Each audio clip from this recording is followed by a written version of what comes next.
पैसे तो दे दो। मुझे पॉकेट मनी कल भी नहीं मिली थी। आपने कल भी मेरी पॉकेट मनी गायब कर दी थी। अब जल्दी मुझे पॉकेट मनी दो। पापा हर वेट कर रहे हैं मेरा। कल कल पॉकेट मनी इसलिए नहीं दी थी क्योंकि पापा ने तुम्हें पॉकेट मनी दे दी थी। अब तुम बाहर जाओ, स्कूल में देरी हो जाएगी तुम्हें। और पापा से ही पैसे लेना, मेरे पास पैसे नहीं हैं आज। कल लिए थे और परसों भी दिए थे। झूठ बोल रही हैं आप। मम्मा चिड़ियालों के पास हमेशा पैसे रहते हैं। पापा से ही ले लूंगी मैं तो अब। मीमी चिड़िया अपने पापा के साथ स्कूल को निकल जाती है। वो रोज ही अपने पापा के साथ ही स्कूल जाया करती थी। वो दोनों स्कूल पहुंचते हैं। मिमी बेटा, स्कूल के बाहर वेट करना मेरा। छुट्टी होते घर मत निकल जाना, मैं आऊँगा लेने तुम्हें। अकेले मत जाना, समझ आई तुमको? पापा पैसे तो दीजिए। कल भी आपने मुझे पैसे नहीं दिए थे। अम्मा ने मांगा, उन्होंने भी नहीं दिए। तुम्हारी मम्मा ने तुम्हें पैसे नहीं दिए? चलो कोई बात नहीं, तुम मुझसे पैसे ले लो, पर उल्टी सीधी चीजें मत खाना बेटा, तुम्हारा पेट खराब हो जाएगा वरना। पापा चिड़िया मिमी को छोड़कर फौरन ही अपने काम पर लौट जाते हैं और वहाँ अपना काम कर रहे होते हैं कि तभी वहाँ पर एक सांप आ जाता है।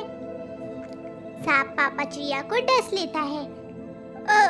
बचाओ बचाओ, मुझे सांप ने काट लिया है। अरे अरे चिड़ा, ये तुम्हें क्या हो गया? तुम परेशान मत हो, मैं जा रहा हूँ तुम्हारी बीवी को बताने। टूनी को मैं सब बता कर आता हूँ। तुम बिल्कुल नहीं हो, तुम्हें कुछ नहीं होगा। ऐसा कहकर रिंकू तोता उड़ जाता है और टूनी को सारी बातें बताता है।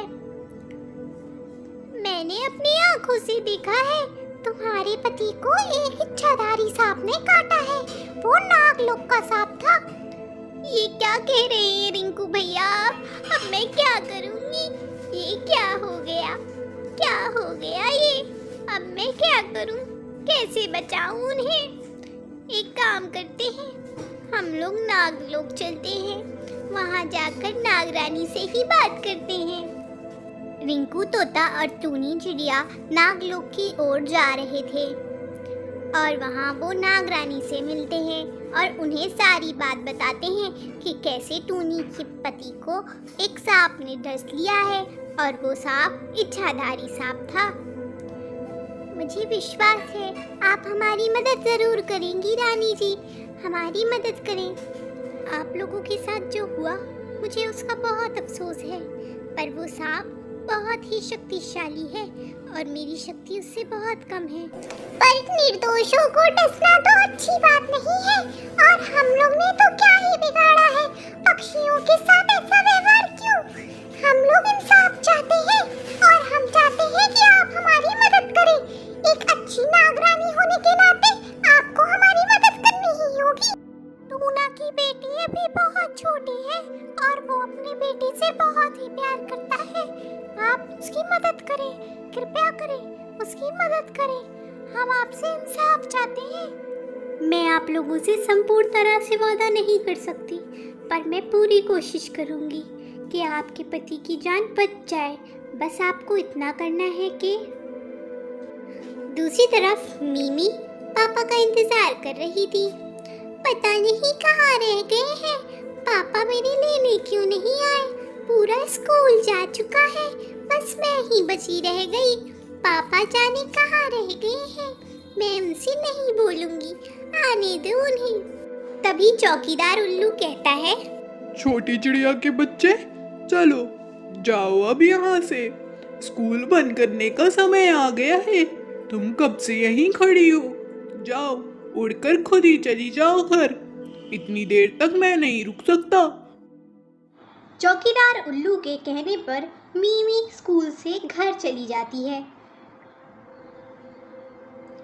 वो घर पहुंचकर देखती है तो उसे घर पर कोई नहीं दिखता। अरे ये सब कहाँ चले गए मुझे छोड़कर? क्या किसी को मेरा जरा भी ख्याल नहीं? कैसे मम्मा पापा हैं ये? कहीं मम्मा आप आ गई? वैसे ही टूनी घर आ जाती है। मम्मा आप कहाँ थी? मुझे आपकी कितनी चिंता होने लगी थी। पता नहीं क्या क्या ख्यालों में आ रहा था। बेटा कोई बात नहीं, ऐसे ख्याल आ जाया करते हैं, पर परेशान मत हो, सब ठीक है। पापा तुम्हें लेने इसलिए नहीं आए क्योंकि उन्हें गांव जाना पड़ गया दूसरे। टूनी चिड़िया राग लाने के कहने पर घर आ जाती है। टूनी चिड़िया बिल्कुल वैसा ही करती है जैसा नागरानी उससे करने को कहती हैं। बाकी दूसरी तरफ नागरानी टूनी की इतनी विनती करने पर उस सांप से मिलने उसके ही लोग जाती हैं। नागरानी और सांप का आमना सामना हो रहा था। दुष्ट सांप, चलो अपने असल रूप में आओ, मैं तुमसे यहाँ मुकाबला करने आई हूँ। सांप अपने असल रूप लेने लगता है। क्या कहा तुमने? तुम मेरा मुकाबला करोगी? नागरानी, लगता है तुम भूल रही हो कि मैंने तुम्हें पहले भी हराया है। तुम क्या यहाँ फिर हारने आ गई? एक चिड़ा की खातिर अपनी जान गंवाने आई है, बेवकूफ कहीं की। जा, अभी भी समय है, लौट जा, मैं तुझे बख्श देता हूँ। जा, लौट जा वापस, और दोबारा यहाँ आने की हिम्मत मत करना, समझ आई तुझको? ऐसा कहने पर नागरानी को गुस्सा आ जाता है। रुको, तुम्हें तो मैं अभी सबक सिखाती हूँ। नागरानी जादू करती है। तुझे लगता है कि मुझे इतने कमजोर जादू से फर्क पड़ेगा? दूसरा वार दुष्ट सांप का था, जिसके वजह से नागरानी बेहोश होकर गायब हो जाती है और वो सांप अपने ऊपर घमंड महसूस करके हंसता रहता है वहाँ पर।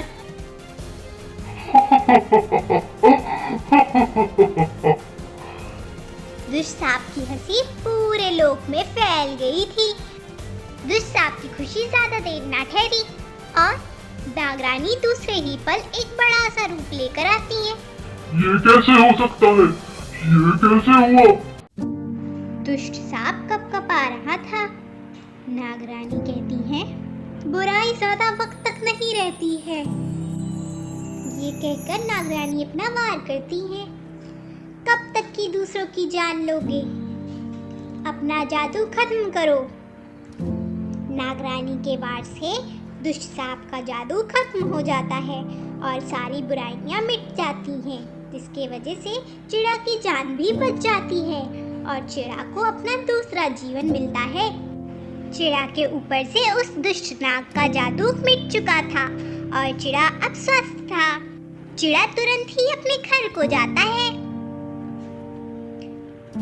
वहाँ पर टूनी और रिंकू और मीमी उसका इंतजार कर रहे होते हैं।